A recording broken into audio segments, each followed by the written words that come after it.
Let me see. All right, we live now, y'all. All right, we good.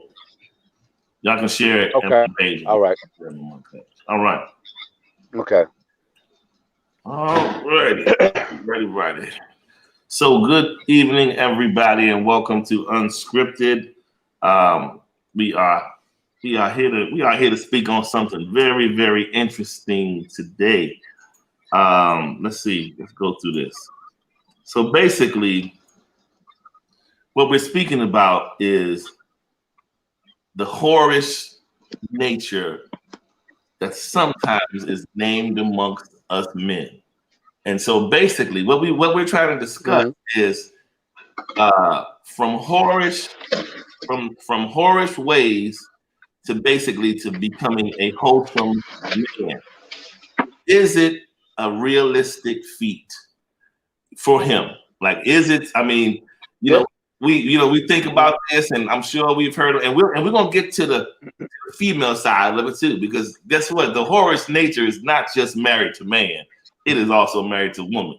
But today we're gonna talk about the men because the man side of it is very much out in the front. You know, we've been kind of stamped with it. The man, look, Bruce, they got the man whore. We got all kind of things. So I figure we can start with it and kind of, let's give it a realistic dig, because people, folks been wanting to know about this kind of stuff forever. And it's almost like, let's just face it. If you're out here and you're just ordinary, regular people, whether you have a past or not, at some point you are resurfacing with someone to date, someone to marry, someone to be in a relationship with. So whether people are acknowledging it or not, there are people that are in love with whorish people, have married whorish people. It's realistic. So the thing is, the question is, are you with an active whore or a reformed whore? That's the question. Or is the reformation plausible, realistic, or real? So all right, so we're gonna tap on into this. I'm gonna let Rob at least start off on today. We'll just kind of give a perspective on how you see this, sir. Yeah, I mean, can a man change his whorish ways? Yes. I mean, first you have to, as a man, you got to realize that you are a whorish ass man. A lot of us try to put it in a role. I'm gonna play some this whorish ass man. I bet you benefiting anything, not getting anything. You know what I'm saying? Yeah. So can you change? Yeah. Everybody can change. But it's a long process. You know what I'm saying? It's not gonna happen. The process is not gonna happen. Things have to go. That's true. Like I tell you, that you're not looking. One of my partners had to come and tell me I'm looking. Robert. Hold on, Rob. Can you hear me? Robert. Yeah. Can you hear us? Can you hear us? Yeah, I can hear you. Can you hear me? Yeah, everybody, the comments, people are saying they can't hear you. And it's getting all roboty again. Okay, let's see. Oh man. Let's see. Try moving your phone. Can you hear me now? Move your phone around a little bit. It's like it's kind of going in and out. Just kind of get it to a particular location, because this has to do with your reception wherever you are. Okay. What about right? It sounded clear for a minute there. Let's can see. You hear me? We can hear you now. Let me see. Okay. Testing 1, 2, 3, 4, 5, 6. If you can hold it, let's see. Can you hear me? Yeah. We heard it, then it went out, and it came back in. All right. So I tell you what. Like I said, I don't want to mess it up, brother. You and Bruce can try this one now. No, I tell you what. Pause it for your 1 second and try to figure it out. Don't go nowhere, and we're gonna flip to Bruce and come back to you. We'll come back to you. I want you to repeat what you said. You said something awesome, but I don't want it to mess up because you were saying something awesome and then it flipped. Okay. Yeah. All right, Bruce. We go to you. I would say that just to answer the question itself, I would say yes. Yeah. As far as can a man change his ways, I would say yes. For me, I'm a living example of it. Yeah, I hear you. However, one thing that I want your viewers to understand is that the nature of it, I don't think that ever goes anywhere. I just believe that I tell people I learned obedience through the things I suffered. Wow. So for me, the dark side of that lifestyle, I'm pregnant. I need $3,000 for an abortion. Wow. All that. Wow. All that during them young years, man, in my 20s and things, you know what I mean? Hey, that's real talk. Yeah. And just all the foolishness that comes along once you create them soul ties. That's why I'm so big on soul ties. So, because once you break them, I've never had the experiences of like women busting my tires out, nothing like that. It hasn't gone to that extreme. Yeah. Good. But it has gone to some extremes. You know what I mean? And so I would start off by saying that. I know y'all stirred me up a little bit in my mind. I get to rolling, but to answer the basic question, yeah, a man can change his stripes, but the nature still remains. Wow. Mr. Lee, are you straight now? Robert, you good? He's still stuck. So listen, this is how I see it. And much Mr. Lee, can you hear us? Robert over there struggling today. So listen, Bruce, when you come back, much like yourself, man, certainly been in that space and time in life. And look, Bruce, I've even had I've had the flat tires. Look, man, I've had let me tell you something, Bruce. Hurt my heart one time, Bruce. One time, man. Back in our younger years, you had those days where even your boys will snitch on you and put you under the bus, right? So yeah. I had to do one time. We was running back in the day, and the thing about it at the time, this particular person I was involved with, we had been involved for a long time, like early in my 20s, and so this particular person, she came by my spot where me and old boy was roommating, and she was just like, where is he at? He's not home, and blah blah blah. And so typically you just be like, well, I don't know, call him, but I'll let him know you came by. End the story. Right. Oh, he gets convinced to get in the car and take a ride, and that's what area you think you're in. Now here's the thing, where we were in Maryland, Bruce, at the time, you in Maryland, we was over there in Forestville, right? So okay. Forest, there's a big difference from Forestville from over there from Capitol Plaza area. You know what I'm talking about? Yes, absolutely. There's a big difference between going over there. So if you're gonna be in the car riding around, what you riding around over there? It's nothing. You had no business over there. So make a long story short, he goes riding around, and he's like, go down that street, turn down that street, and then of course women are like pros. They were his car right there. Found my car. And so by the time the morning comes, I come outside, Bruce. I'm walking through my car, and I look, I have my little sports car, and I'm looking at my car, and I'm like, my car look a little, like it's got low riders or something. I wasn't sure I could. It just looked low. Yeah. I got up to the car, Bruce.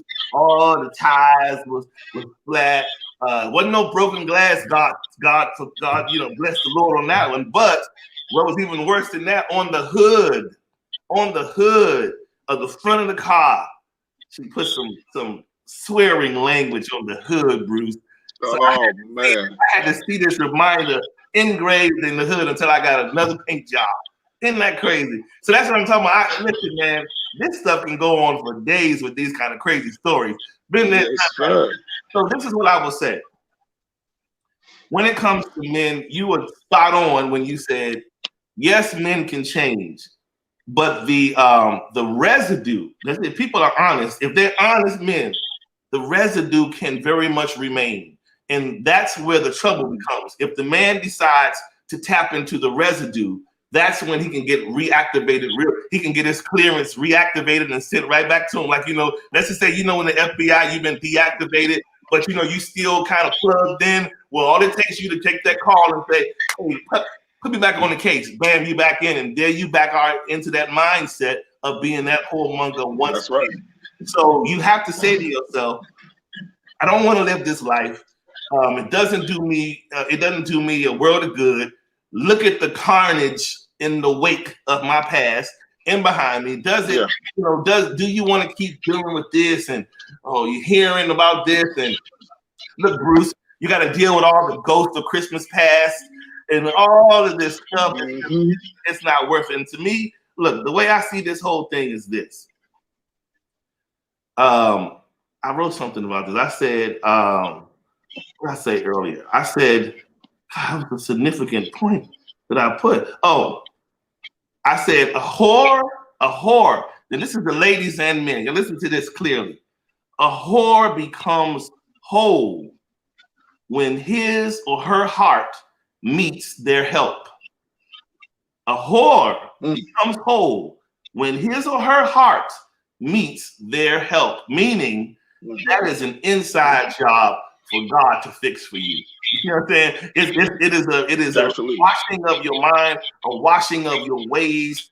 If you don't tap into that power greater than yourself, whatever you subscribe to, if you don't tap into that higher power to take you to another level, it is something that can very much be like we've all had a great pair of a jacket that we like, a sweater, something about the thing that we love, but it had a stain on it.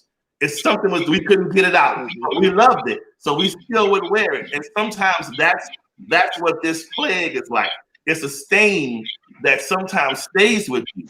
It's a stain, and it's there, and it's just like, what do you learn to live with it. You know what I'm saying? It's like a cripple. You learn to live with it. You know what I'm saying? Mr. Lee, you back? Yeah, I'm trying to get back. How do I sound down? You sound straight. All right. Go ahead on the well, shoot. like I was saying, yes, a man can change his whole way. But the thing about it is, just like what you said, you got to see what happens when you are in your whole ways, man. You have people that enable it. Your guys that you're around, even the women that you come in contact with, they enable you doing. Now, my interpretation of what you're saying is this: when you meet that person to make you face the whorish nature in you, that will make you sometimes change. But the bottom line is, as a man, you have to have the discipline. I tell guys all the time, you got to understand, man, that sex means nothing. You run around here having sex with all these different women. You doing all this playing and running. You're not gaining anything. If anything, man, you're breaking your body down. Absolutely. You know what I'm saying? Your character is on display. Because what happens a lot of times, we think we the player, we think we the man because we got a bunch of women, but in actuality, we got people behind our back telling you he looks kind of foolish. He looks kind of silly. He's kind of immature. Absolutely. So a lot of times also when you run those games, when you're that whorish ass man, you got to look at the women that you're dealing with. Because 9 times out of 10, the women that you're dealing with got a little hole in them too. Wow. You see what I'm saying? So you're not learning anything. You're not gaining anything. Right. You know what I'm saying? Because here's the reality. Those women, just like you hear the women say that there's a shortage and this, that, another of good men and all this. Well, the reality, men, why you saying that the reason why you have the shortage or you haven't found that one, you a hoe to yourself. That's what you are. Yeah. Sometimes you got to admit, man, that I'm not gonna get a good woman because ain't no woman with any kind of character and any kind of standard is gonna deal with you. Come on, teach. But it takes discipline. It takes discipline. Like I said, my partner came to me and told me, brother, you're not looking good on the town. Now, at first, when he told me I wasn't looking good on the town, I got a little defensive. This is my boy. And we had a crew that ran together. We had the Noops. We ran together. What you talking about, man? We pretty boys. What is you saying? We running them. What are you talking about? You know what I'm saying? What you talking about, player? So, but he told me, he said, well, man, I'm gonna tell you what I mean by it, brother. I love you, but you're not looking good. These women, you think you running these women talking bad about you. Yeah. Talking about how, you just come through and knock them off and this, that, another. And sometimes, you done hurt a lot of women. You done hurt their feelings. Oh, yeah. You wonder why this female ain't talking to you. You wonder why this female ain't doing to you. Because you done got beside yourself. You beating on your chest too much. And if you continue going that way, man, you ain't gonna never have anything good come to you in life. Because what it is like, your character is going to be on display. Bruce, y'all part of the crew. Charles and Bruce is part of the crew. Yeah, they still my boys, right? But they can't defend me forever. I got to make that boy that with it. So my reputation is slowly but surely leaving on the town, and that's one of the main reasons why brothers need to stop this hoish ass thing. Because the number of women that you have does not make manhood. The number of children that you have do not make you a man. Right. So it takes a minute for you to get yourself together. Go ahead, y'all.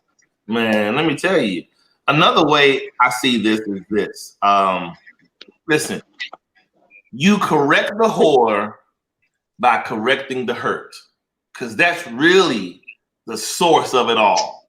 When people turn to the action of whoring, the action of whoring is a reaction from the lack of pouring into yourself. So you are hurt. You've been devastated. You have lost faith in something. You've lost belief in the normal way. A lot of men and women, if you sat them down and asked them, like people that were maybe whorish or this, that, and other, and asked them, what is the problem? Why did you get yourself in this place? Most of them will track you back to a place of trauma, a place of hurt, and going to say, well, this happened to me, this and this, and I lost my way. And as a result of that, I said, you know what? Forget it. I'm going to do me. I'm not trusting in the process no more. And so whoever feels the pain, so what? Until you get to a place where you start reflecting, would I like my daughter to experience that? Do I want someone to call me and tell me my son did that? Or, do you want to be this poster of a punisher for the rest of your life? Because really you up on a billboard like there's Bruce Oliver and a big X punisher, stay away, he'll smash and leave. You understand what I'm saying? You don't want to be that person. Mm-hmm. You have to come to grips and say, listen, I know that I was hurt. Because I'm going to be honest with y'all, I'll tell y'all this. There was a moment where in time in life where I could have ran with the card of being hurt and having an excuse to justify what I thought what I was doing. But after a while, I wasn't hurt forever. It just became convenient. It was a convenient transition of communication. After a while, because I've been broken. I was hurt, and that hurt didn't happen years ago. You over it. You good. Yeah, you might not trust the same as you do, but you're not sensitive in the heart that you can't begin to just trust again and start the process. It's just a convenient excuse to put you in a position to become failure to commit. You don't really want to commit, so you stay in the area of the gray. So the area of the gray exists to those who have a pliable excuse to be there. So that's your excuse to be there. This is why I'm in a safe zone. So understand, while I'm in this safe zone, I may have a tendency to be a little dangerous. So stay over there a little bit, because I could do something that might hurt your feelings. So, so that keeps me from going all the way over to the left and saying, I'm ready. I put them childish things away, and now I'm ready to walk in my manhood. It gives you a neutral pause to sit in this zone and just chill out and continue to do you until you think, however, you're ready to be that greater you. You know what I'm saying? Go ahead, Bruce. After a while, you just said something that made the scripture pop up in my mind.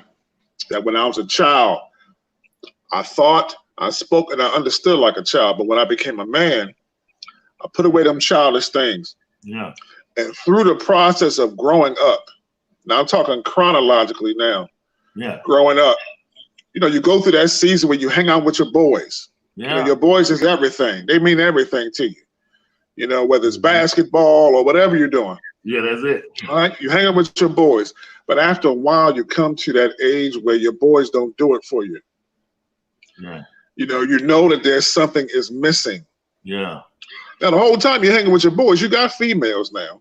Yeah. You know what I'm saying? But you get to a point where you do say, okay, I do want an intimate experience with a female, because these dudes that I'm hanging around, their goal is just to stick out their chest all the time and advance their egos all the time, and we never really have some serious conversations. Yes. We as men, we never really get deep. So there are things that I want to share about myself. I want to share some of my thoughts, some of the ways I feel, that if I said to my boys, they're gonna clown me. Wow. So I need that relationship with that woman. That's what you begin to think as you start to get a little older. And when I say older, I don't mean like 50s. I'm talking about getting to 30. Yeah. In your 20s. Yeah. As you start to grow up. Yeah. And it comes to a point when you realize that I will never have an intimate relationship with a woman if I have several. Mm-hmm. If I have several, it's like a house divided against itself can't stand. If I divide my soul up to several different women, and the end result is me having an orgasm, which I've learned is the ultimate form of communication. Yeah. That's the ultimate reward for our verbal communication, our relational communication. Yeah. Sex is a reflection of how we treat each other, how we talk to each other. Right. It's the highest form of expressing. Right. In my opinion. Right. And the result, or one of the rewards of that great communication, is an orgasm. Yeah. But if I'm divided and I'm spreading myself amongst several women, none of those experiences are going to be an authentic, deep one. It's always going to be a surface one. Yeah. And then once I get that orgasm, I'll get that little feeling in my stomach, like, okay, you going home now? That's it. Yeah. You know, all right, you can go home now. Thank you. You know, that after a while that got old. Yeah. What'd you say, Robert? Yeah, it gets old after a while. Yeah. And for me, I'll say this real quick. For me, a family member that was in the NFL. So, you know, playing ball, all that did was give more access to it. You know what I'm saying? So, like, amazing access to it. So for me personally, I overloaded, I OD'd, I overdosed to the point where the physical connections were just too much and too sickening. Right. And I found myself becoming more and more shallow. So that's what made me start to take a direction and say, okay, I need to really, quote unquote, settle down. Yeah. Man, yeah. Let me tell you what I've learned. Well, the thing I want to touch on. Go ahead. Go ahead, Rob. Now, what I'm going to offer you, what you were saying, that's one reason. Well, we talking about men, but I would suggest a bit of men. And a lot of times you see harshness in men and women. Like you said, it's because of trauma or pain in their life. Sex is a punishment. It's really themselves. Really don't like to say they're allowing their bodies to be degraded, because this is one of the most pleasurable things that you can do. When person you said the first thing out of my mind. Move around a little bit. Move around a little bit, Rob. Move around a little bit. Move around a little bit. Okay. It's breaking. Let's move a little. Can you hear me? Can you hear me now? I can hear you now. Okay. The first I thought of when you said that was R. Kelly. The reason why you. Oh man, he done dumped out. He done dumped out. All right. Really quick. I'll say this while I'll jump in while Robert's getting his audio together. Oh, wait a minute. Is he coming back while Robert's getting this? Is he back really quick? So is he back? Is he back? Well, I'm going to go to the next one. Is Robert back? All right. Really quick. I'll tell you. You back? I don't know what it is. I don't know what it is. Now you sound like the Terminator, Robert. He's ready to but like I was saying. Okay. Let's see. It ain't getting you. Rob gonna have to ride the bench on this one. Yeah, it's not getting it, Rob. Yeah. All right, it ain't that. So, quick question. All right, here's the thing, Bruce. The reason here's a flip way of looking at being a player, whoremonger, doing all of this, that, and the other. I bet you, I'd be willing to bet you, the women, we just talking as men. Of course, we have female whores too, right? But as men, do you know why it is you can't understand sometimes why he jumps from place to place when you yourself say to yourself, I'm a good woman.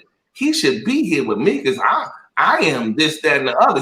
How dare Bruce overlook me? I'm gonna tell you why. What Bruce said is, what you say the highest form of communication was, Bruce? Sex. Yep.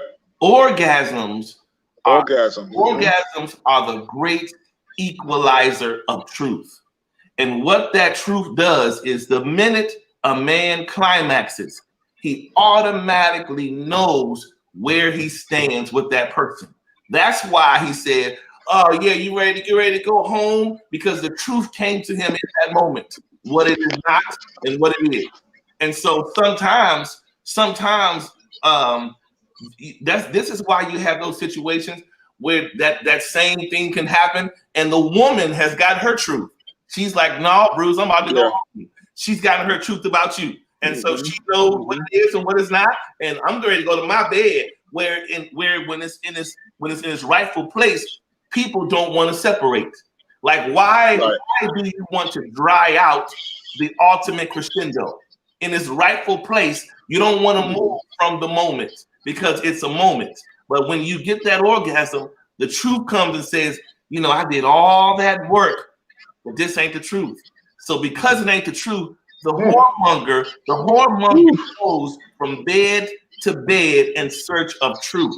He's looking for the great equalizer. He's looking for his revelation to say, people can call it a lot of things, but people, I know some whoremongers who got their mind right real quick when they met the right person. They might have been whoever they was, and I done went to many weddings of friends of mine that I knew was running through the sheets, and all out the blue, we like, wait a minute, where this person come from? She just do it for me, dog. I ain't even about that life. He changed because he met his truth. If he doesn't meet his truth, he continues to go through the lies until he meets her. That's what happens. He's gonna travel through the lies to get to the truth. This is why they hop from bed to bed to bed, because yes, you can say they're shallow and all these names are empty, but listen, the whoremonger, don't count them all the way out. Sometimes it's not that. And there, I saw someone said earlier, the whoremonger looks for broken women. He doesn't have a respect to persons. To him, sex. VJJ is VJJ. I don't need it to be weak. I prefer it to be strong. I don't need it to be broken. Oh, be whole. I'm not looking for a weak host. He's just looking for a good time. If you're in your element of being a whoremonger, you know, you're not looking for somebody to do. I mean, if you're talking about a broken woman and somebody who is in a position that's self-esteem, that's the person you're looking to use. That's different. Correct. We're not talking about having sex. You're talking about using somebody, moving in their house, or driving their car, and being on their cell phone plan. That's using somebody. But that we're talking about just a man walking around being a man whore. He doesn't have any respect to persons when it comes to levels and all this stuff. I'm sure, Bruce, when you was running with the NFL dudes, you were seeing things on a whole nother level. They weren't no weak women. They were women that they were VIP access. They couldn't get back to where y'all were. So that had to do with, we ain't talking low class, nothing. I mean, we talking about women who made it past the red tape. And you would have, those kind of interactions at that level. So yeah, man. Go ahead. What you think? I'm gonna have to go back to this because once a man gets a vision, I gotta go back there to that again, Charles. Yeah. Because a vision for a man disciplines him in the sense that it shows him if he's focused on his goals, building a business, getting to the next level of my career, getting this degree, whatever the vision is, he'll realize that he can't hang around everybody. Yeah. Male and female. Right. And he'll discipline his life that he only allows those next to him that will help him with his vision. Right. He'll go through a process in which he'll learn that everybody is not for his vision. Right. Male friends, female friends, all the people he was running with, you go through a process where you say, okay, these are nice people, but they're not for me. Right. They're not for where I'm going. Right. I need that person, that woman, to walk with me and help me to build my vision. So, in other words, scripturally, bro, when it's written that it's not good for man to be alone, a man has to realize that. Yeah. Growing up through our 20s and 30s, I might realize that. Yeah, we didn't care to we weren't even thinking along those lines. Right. That's why I said chronologically, I came to that point where I realized, oh man, it's not good for me to be alone. Yeah. I need someone to help me do A, B, C, and D. Yeah. So in my experience, through my narrow lens, if a man does not have a vision, work is not going to be enough for him. Working that 9 to 5 is not going to be enough for him. It's not going to give him, he's not going to be fulfilled. And if a man does not feel fulfilled, he's going to try several vices to fill that void. Yes. Partying, drinking, hanging out in the bar and lounge all night, hanging out with the boys, all that kind of stuff to try to fill that void. Yes. Unless he adopts a vision, he is going, and multiple women.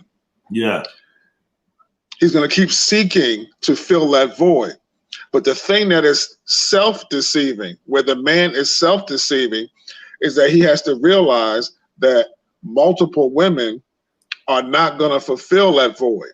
A woman, one woman will. Yeah. And you're not going to respect one woman if you have several. Yeah. You're not even going to be able to see her clearly as a particular woman. You're just going to see her as another orgasm. Yeah. Exactly. Yeah. Wow. Yeah, you'll never be able to see a woman fully for who she is and tap into her to get enjoyment and pleasure beyond the physical if you have several women. It ain't gonna work. Let me, and I'm gonna give you a transparent truth, Bruce. As much as we can say in our look, if we being honest, in our younger days, in our heydays, when we were running the gambit and making the choice to be duplicative sexually, we were doing what we were doing, and in our mind at the moment, it was euphoric. It was very much enjoyable, and you just be like, it's like you are just ignoring reality, so to speak. It's like you living in reality, you're ignoring it, and you just like, look, I'm not affected. Nobody's touching me emotionally. I'm good. I get to dip in and dip out. What a way to live. However, the reality of it is this. I can say for me, you made me think about something when you started to speak about the vision. And so this is there is a heavy responsibility that comes with managing your vision. And the reason I say that because every vision that every man knows he possesses, there is the allotment of the spoils, right? So there are spoils that are attached to your. So when I'm thinking, when I was younger, and when I was in church, when I was in church, I was in the choir, so I was leading the songs and singing and all this. And I remember my brother-in-law, Greg, would joke with me all the time, and he'd be like, "Man, Charles, when you was in there singing, when you was hitting them notes," and he was just joking, but he was saying, "As soon as you start singing, all I heard was," and I said, "What is that, Bruce?" I said, "What is that, Greg?" "Panties." See, he was giving my man, the panties come off back then. And so the point is, so it went from there to then me. I'm recording. So I'm recording now. I'm the liberal soul, right? So I'm recording. So being the liberal soul has had its spoils attached to it. Yeah, absolutely. Being a successful professional, working in the legal field, right? Has its spoils. Where you live, what you drive, have its spoils. So although those things are there, the danger of it is not allowing it to engulf you and just totally overtake you. But you have to arrest your discipline, and you have to say, listen, this right here is going to wreck me if I don't collect the garbage and fix it. It's going to fumigate my home and stink it all up. My whole life is going to be stinky if I allow these garbage choices to continue to follow me. And so you got to get to a point where you got to say, listen, if I don't better manage these spoils, I'm never going to reach that place, that pinnacle of happiness that I really, really want to get at. That's right. You know what I feel bad about? In my younger years were my more formidable.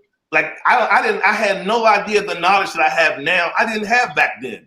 I was a guy just and figuring it out. But I had more of my longer connections back then. And then as I got older, they became scarce because I became less available emotionally. I became more invasive. I became for lack of better words, being more deceptive, more intelligent with it. Right. And intelligence is a brilliant problem. So the problem is you have working against you. And so you have to say to yourself, listen, if I don't get off of autopilot of destruction, I'm not going to experience no pleasure in my life. You're not going to see, the fruits of your children, whatever. You're not going to protect women. You're not going to see the smile on her face. Because for most men, women don't understand the joy that comes to a man when he sees his woman smiling. When your woman smiles, no one wants to see your woman all this and face, because it makes you feel like I'm failing. I'm failing at something because she's not smiling. And so it makes you say, you know what? I got to fix this so she can smile, because I don't want to exist in a space where I'm safe. I'm calling myself being safe and protected, but she's not smiling.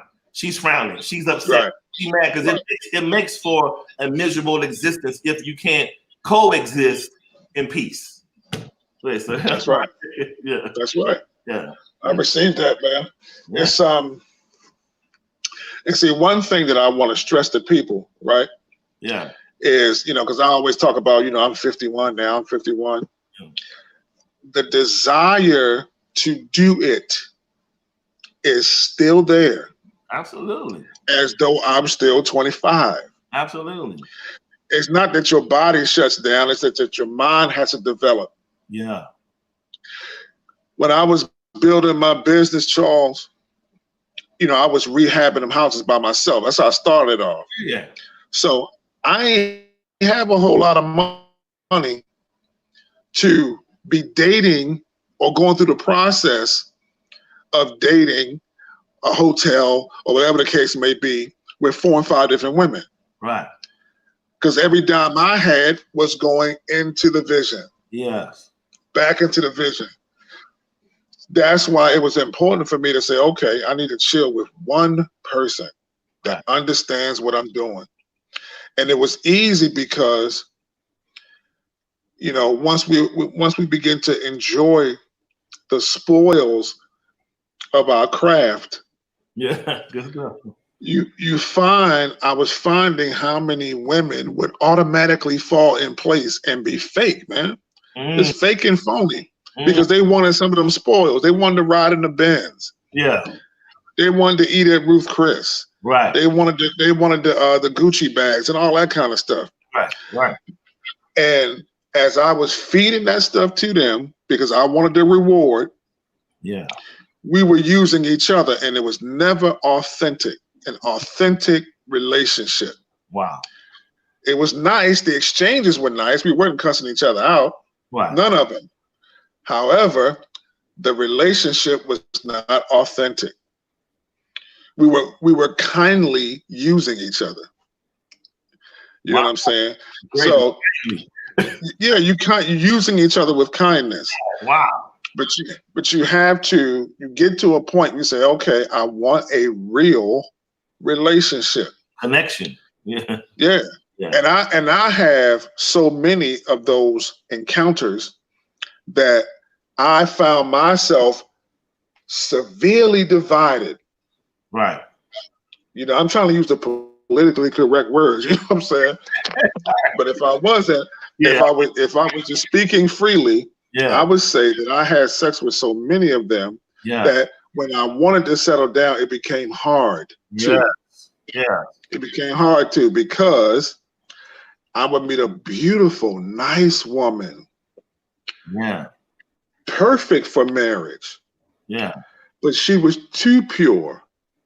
Here, I'm swinging from the chandeliers, baby. You know, you still a virgin. God can't do it. Wow. So once you lose a few good potentials like that, that starts to mess with say, okay, it's me. Yes. I need a period of time where I gotta go in myself, put a lock on it. Lord have mercy. Put a lock on it and clean my soul out. Wow. Now, how many other brothers do that? I don't know, but for me, that's what I had to do. Wow. I had to clean my soul out, and before I got married. Wow. Wow. If I did not, once I got married, I would have been bringing all those women into my bedroom with my wife. Cool. That's cool. That's real. Look, I said this on a few shows in the past. I would say for me, my ascension of change came when I began to implement the prayer. I used to say, Lord, look, I need you to give me singleness of mind. I said, I said, if you don't give me singleness of mind, because I'm too good at this. I already do numbers and different things, and I'm project managing in my brain all day, every day. So to me, I can categorize and file you away well. That's what I want to do. So for me, I was like, this is too much. I need singleness of mind. I don't want the desire to have the knapsack full of cookies. I don't want the knapsack. I just want to go to the knapsack and just say, listen, I can be content right here, and I'm good. So I'll tell you, this is for real talk. I am surprised that I am here and of capable, sound mind to speak and talk the way I do. I'll tell you why. Yeah. I had the game twisted, Bruce. Even though me and you probably played the same game, I played the wrong way. I'm gonna tell you why. If a proper player, if you will, in their heyday, would have different levels of women. And when I say level, they're gonna have everything from the fat way down there to the chick nobody know they're gonna settle down with, to this one over here. Maybe you're gonna have the chick in corporate America. You're gonna have the gambit of types. Well, me, I'm so specific and creatively artistic of what I like. I played the game, but I played the game with people that I liked. Everybody I liked. Everybody could have been her or could have been this one. I didn't waste my time playing with the women that I knew that if it got real that I couldn't roll with. If I really if I liked them, I don't care if they all didn't look the same. This one wasn't beautiful like this one. It was something about them that had the factor that I liked, right? It was something. Yeah. And so what happens is if you surround yourself with a myriad of choices that you like, you begin to go into a mass confusion. Yes. You like them. They're cool. This one has this. I can talk this one. That one is funny. This one is beautiful. Oh, this one. And it really wasn't any shallow stuff. It was substance that I liked about them, something about them. And so the point I was saying was that drove me into a space of, oh, I need to be on somebody's couch because I could be in somebody's loony home, walking around with this heavy weight of confusion on my mind, trying to say, and I had to look, Bruce. Yep. I have had to be, for many times in my life, I have had to be, even Evel Knievel, the stunt man, I had to be Evel Knievel on many times. I was like probably the man that they go to see the Vegas David Copperfield, because I had to perform tricks many times to get out of many different things in order to keep up the lifestyle I was living. I mean, I'm back, they coming in the front. I'm doing this. It was just clown living. For once upon a time, it was clown-like living. And I had to say to myself, listen, there is more to you than the meat. You know what I'm saying? It was more to you than the meat. And you have to come in control of that and be like, listen, it's either I'm going to gather control of this, gather control of it, or the meat is going to ruin me. So it's like you got to say to yourself, whose brain are you going to listen to? His or yours? Make a choice today. And so I had to say to myself, listen, I don't want to live in that space. So I'm going to do what's best for me, commit, and stick in those parameters. And for years, man, they used to tease me at church. They would tease me at church, some of my friends, because they would say, man, if you listen to you go some of my records, Bruce. If you listen to some of my songs, I write some great apologies to God. I even had an album called I Repent. They would say to me, man, you're a professional repenter, because I know how to apologize, right? So at a time, Bruce, let me tell you, at a time, it was like, I know when I get to that space, I get to a space when I know that the love I'm existing in is drifting. And when I know that if I care about it, and if it has reached to me, I get to a place and I'll be like, wait, I know what this feels like, and I don't want this lost. So I need to make this right. I need to apologize to this person. I apologize even when I knew I was too weak to make the transition. But I depended on the apology because I said, if I apologize, I can live off the hope of it to grow. I can live off the hope because realistically, I was messed up when I was doing the work. But because I knew I could hold on to whatever fiber of love I had to apologize to keep her, I said, look, if I can get her to hold my hand, I'll make the transition. And so that's the way I would live until it got to a point where I got in front of it, because it was leading for years. Right. I had to get in front of it. You understand what I'm saying? And so that's powerful, bro. Hey, bro, I'm gonna tell you something real deep for you to think about. Yeah. I'm gonna tell you another brother who operated out of that same mentality, and you can tell by his writings. Yes. David. Absolutely. Solomon. Yeah, absolutely. Yeah. You know? Yeah. There's a period of time when I started getting spiritual and started seeking at the spiritual things, right? Yeah. And I would read the word, and in the Old Testament, these cats had 3 and 4 and 5 and 6 and 7 women. Yeah. Wives. Yeah. And I'm saying, okay, Lord, if you are allowing that, you know what I'm saying? Why is it that that somehow, if we had several women in this culture that we live in, it's looked down upon? And in 2020, bro, I still haven't found that answer. Wow. Wow. Still haven't found that answer. Wow. So for me, I started straightening my act up.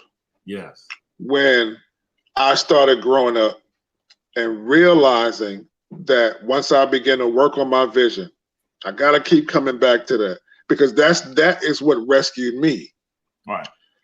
If I never started this business, I would have continued on in the mindset that you just explained. Yes. I would have continued on in it. And see, and back then when I was younger, you know, I worked out all the time, man. I was, you know, cut up and all that stuff, right? I thought it was that. Yeah. I'm gonna go real deep now. I thought it was my looks and my body that was doing it. Okay. But as I got older, I realized that wasn't it. Yeah. That what was attracting these women, I know where you're going. Go ahead. the majority of them had the same broken issue that I had. Right. I covered it up with an image called Batman. Wow. I fell in love with the Batman story. So I started calling me Batman for years. Yeah. Women was covering theirs up with eyelashes, hair weaves, the tight jeans, the dresses, you know what I'm saying? Yeah. Using beauty or makeup to cover up their shame. Yes. And we linked up. Yeah. And today, a lot of people think that they are linking up because they are attracted to each other. But the question becomes, what is attracting you? Wow. Do both of y'all have the same issues? Right. The same baggage that's attracting each other, and a relationship becomes a codependent one? Yeah. Or are you a whole person who is attracted to her wholeness and her confidence? Yeah. It's a huge difference. So when I begin to discover that about myself, that part of me, that's when my discipline increased. Yeah. Wow. I really hope that made sense. Oh, it made a lot of sense, man. That was profound. You know, I'm looking at these comments. I saw something earlier. The lady was saying, I want to say it's Tamara Wallace. She says, apologies aren't authentic if you are doing it solely for you to feel less guilty. And that's the truth, right? Be that as it may. Yeah. Here's the thing. Apologies are the groundwork of change. And at least, put it like this. If we're honest, some of us take people back and didn't apologize. And it is nothing like that somebody back in that didn't apologize. It's like a sore, a scab that don't go away because you feel slighted. You feel like, wait a minute, I don't care how much of a dog you are. You don't even respect me enough to right your wrong in my eyes and apologize and say you're sorry. So I only brought that point up because I saw that and I was thinking about it. I was like, no, listen, however a person feels, it's up to them, between them and God when it comes to their sincerity. But laying groundwork of apology is the path to change. Now, yes, the person got to put action behind it and do the work to get it right. But don't despise an apology because it means a lot. You got people out here today that are living hellish lives because they did not receive an apology. And they wish they could have got that person. That's right. I'm sorry. So now they out here in a wild and worse way because no one made it right with them. So they live disrespected lives. And they just out here doing them, and it is what it is. And so here's another part. This is the reality to the women and men in the comments, and this is for this part of the horror topic is for both sides. But here's the thing: we all know, we're not trying to use the name to denounce nobody.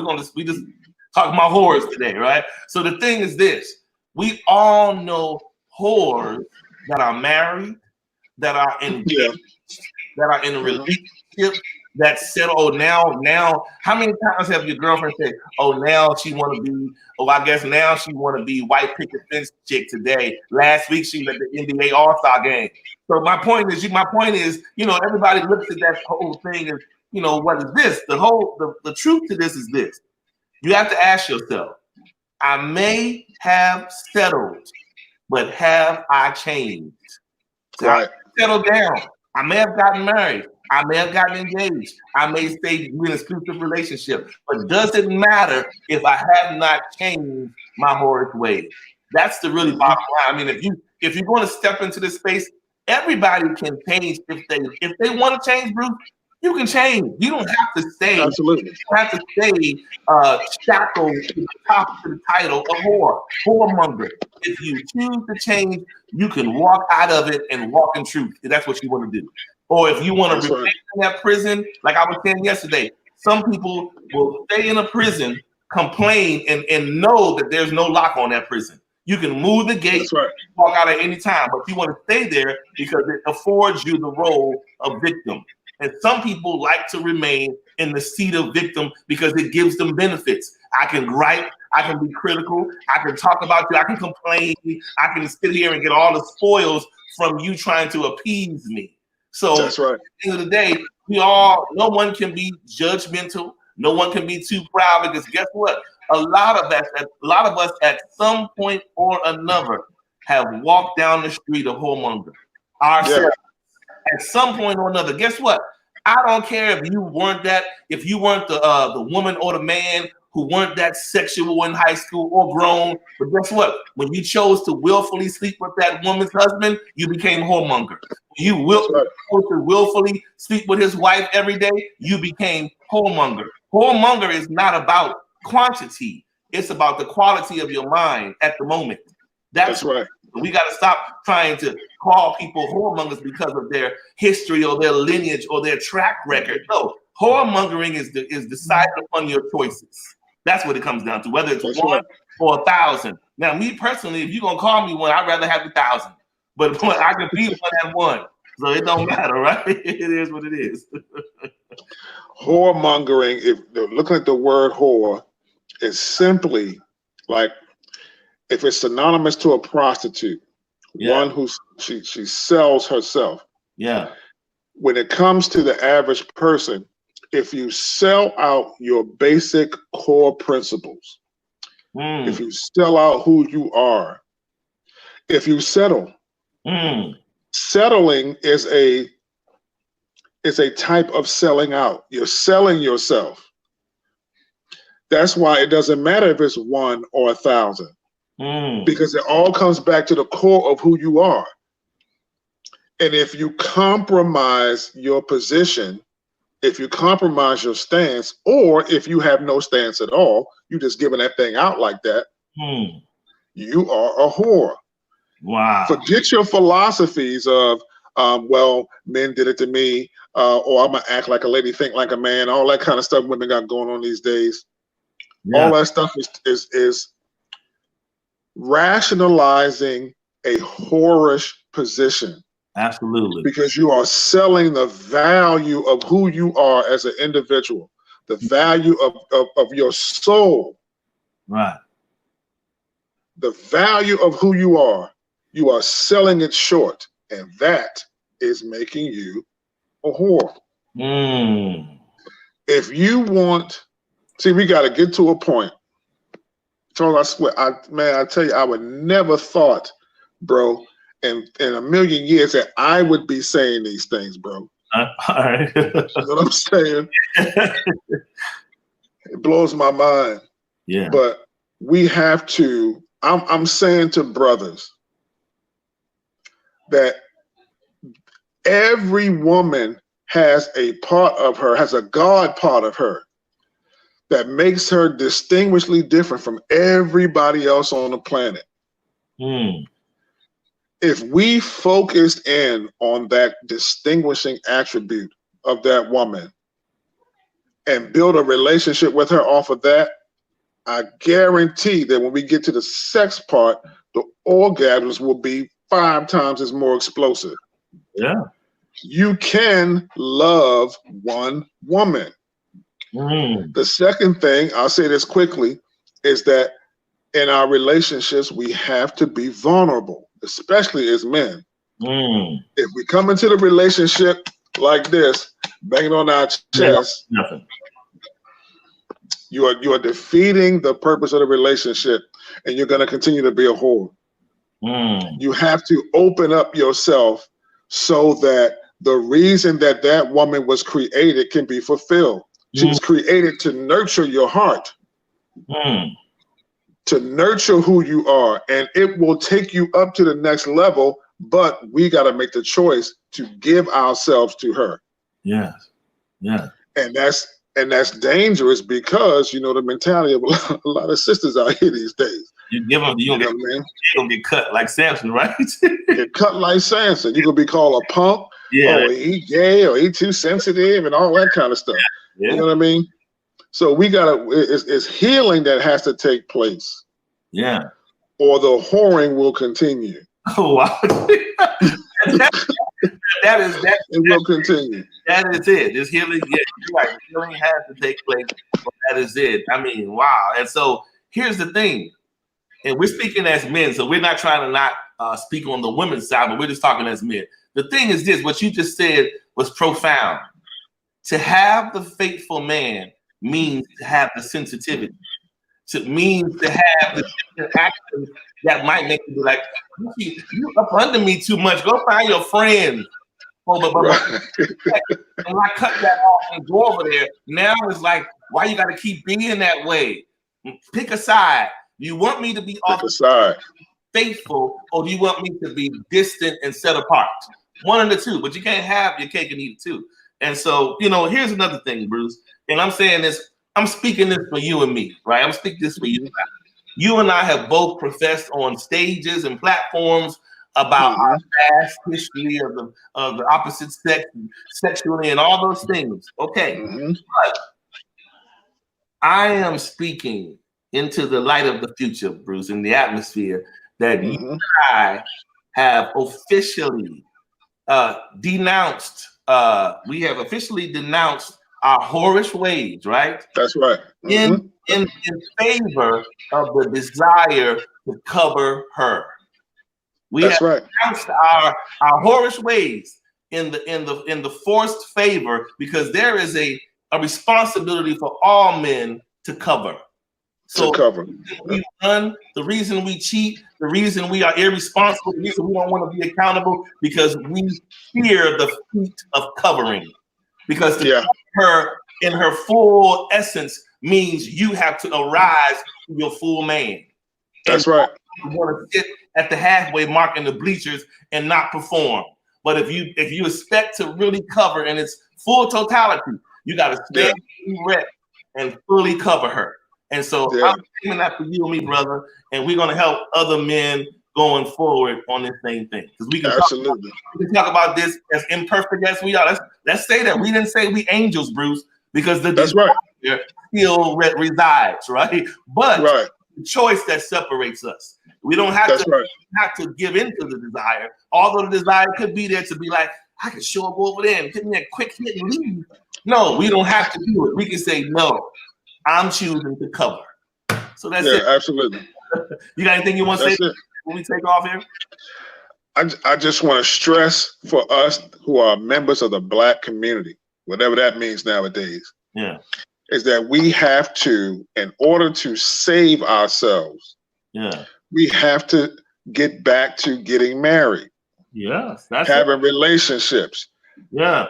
I have been meditating on years the fact that I can be involved with a woman that has kids by another man. And that man is with a woman that got kids by another man. And it's like the cycle continues and revolves. So something is missing, that we are not making the families that we started. There's something insane about that. And I just want us to concentrate on doing the work, especially the brothers. And again, we are not angels. You catch me on the right night, I might knock you down on the right night. You understand what I'm saying? However, the goal is to get that bride and find that favor with the Lord, man, and raise that family and leave that generational wealth to our children and raise our children with their moms. That's the goal, or with a mom nowadays. That's reward. That's it. That's all I have to say about that. Good stuff, man. Hey, once again, always a pleasure working with you, sir. This was a good. It was a touchy subject, you know. Even though it came in my spirit to do this, but it was touchy. And I said, look, I got to get my fella to ride with me, man. This is a touchy one. It's because it's close to home, Bruce. So, but nonetheless, I appreciate you, man, for sticking it out with me. And yeah, absolutely. And I hope we were able to shed some light on this. You know, look, in the near future, if you guys want to come to the equation and speak on it from your perspective, let me know and we can arrange that. All right, y'all. As usual, let's continue to heal the world one heart at a time. Thank y'all. One heart at a time. To Unscripted with myself and Bruce Oliver. We're sorry Mr. Robert Lee had to tap off. Hopefully he can add his comments to someone. We can figure this out and get him back involved. I would love to hear what he had to say. But anyway, y'all take care and have a good evening. Take care, Bruce. All right, man. All right.